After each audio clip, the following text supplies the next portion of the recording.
Value Zone Hyper Mart Nandamuri Balakrishna గారిచే November 28న నాచారంలో గొప్ప ప్రారంభం. నమస్తే, వెల్కమ్ టు సుమన్ టీవీ. నేను మీ సుమన్ టీవీ ఉషా. 2025 సంవత్సరానికి సంబంధించి 12 రాశుల వారు అసలు ఏ విధంగా ఉండబోతుందో ప్రత్యేకించి అడుగుతూ ఉంటుంటారు. ఎస్పెషల్లీ 12 నెలల్లో కనుక మనం చూస్తే ఏ నెల కలిసి వస్తూ ఉంటుంది, వ్యాపారంలో కావచ్చు, సంతానంలో కావచ్చు, లేదంటే వివాహానికి సంబంధించి కావచ్చు, పెట్టుబడులు పెట్టొచ్చా, సంతానం విషయంలో ఈ టైంలో మేము డెసిషన్ తీసుకోవచ్చా, వివాహానికి సంబంధించి మేము అప్రోచ్ అవ్వచ్చు అని అడుగుతూ ఉంటుంటారు. అండ్ దాంతోపాటు రిలేషన్షిప్ ఎవరైతే భార్యాభర్తలు ఉంటుంటారో మాకు ఏ విధంగా ఉంది, ఒడిదుడుగులు కనిపిస్తూ ఉన్నాయి అని మాట్లాడే వాళ్ళు ఉంటూ ఉంటారు. సో సంవత్సరాంతం ఏ విధంగా ఉండబోతుంది, ఏ విషయాలలో జాగ్రత్తలు వహించాలి, పెట్టుబడులు ఏ నెలలో పెడితే కలిసి వచ్చే అంశాలు ఉన్నాయి అన్న విషయాలపైన మనతో పాటు జంధ్యాల లతా గారు ఉన్నారు. ఆవిడని అడిగి తెలుసుకుందాం. నమస్తే లతా గారు. నమస్తే అమ్మా. 2025 కనుక మనం చూసుకుంటే ఎస్పెషల్లీ మీనరాశి వారికి అసలు ఏ విధంగా ఉండబోతుంది అంటారు? ప్రత్యేకించి ఈ రాశి వాళ్ళు ఏ ఏ మాసాలలో పెట్టుబడులు పెట్టొచ్చు అంటారు? వివాహానికి సంబంధించి ఏమైనా నిర్ణయాలు తీసుకోవచ్చు అంటారా?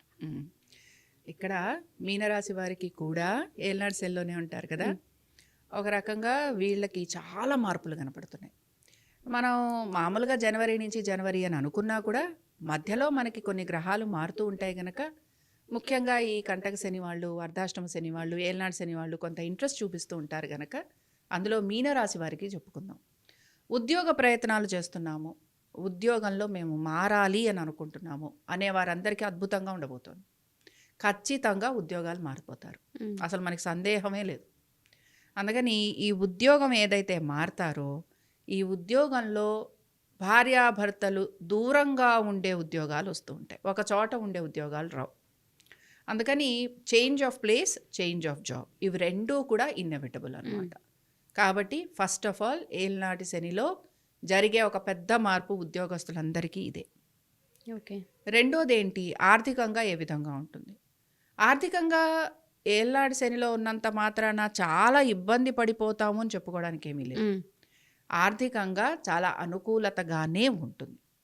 అయితే మాకు ముందరి నుంచి రుణాలు ఉన్నాయి, ముందరి నుంచి కోర్టు కేసులు ఉన్నాయి, ముందరి నుంచి మేము ఈఎంఐలు కట్టుకొస్తున్నాం, అవి కంటిన్యూ అవుతాయి.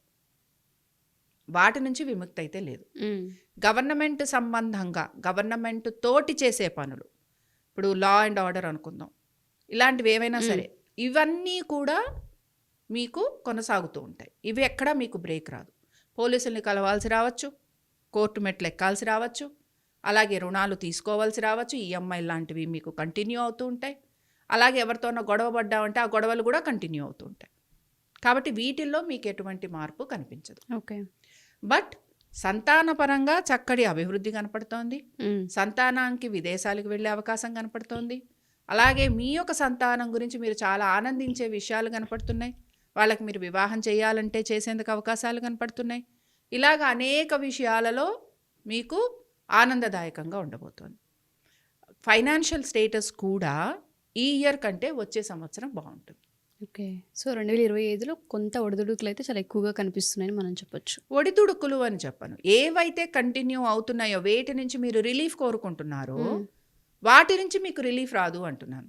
ఓకే. సో క్యారీ ఫార్వర్డ్ అవుతుంది. హెల్త్ నుంచి నాకు రిలీఫ్ కావాలి, నేను ఇల్ హెల్త్ ఉంది, నాకు ఆరోగ్యం బాగాలేదు, మీరు ఇప్పుడు వాడుతున్న మందులే నెక్స్ట్ ఇయర్ కూడా వాడాలి, మీకేం రిలీఫ్ లేదు. అలాగే కోర్టు కేసులు ఉన్నాయి, ఈ ఇప్పుడున్న కోర్టు కేసులే నెక్స్ట్ ఇయర్ కూడా కంటిన్యూ అవుతాయి, 2025లో కూడా కంటిన్యూ అవుతాయి, రిలీఫ్ లేదు.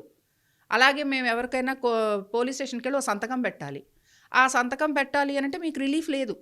అది నేను అంటుంది. ఏవైతే 2024లో మీకు సమస్యగా ఉన్నాయో ఆ సమస్యలన్నీ కూడా 2025 నుంచి 26 వరకు కంటిన్యూ అవుతాయి. అంతే. సో వీళ్ళకి ఏదైనా పరిహారం మనం చెప్పొచ్చు అంటారా? అంటే కోర్టు సంబంధంగా ఉండే పరిహారాలకి ఏల్నాటి శనిలో ఉన్నప్పుడు ఎప్పుడూ కూడా ఈశ్వర ఆరాధన చేయటమే.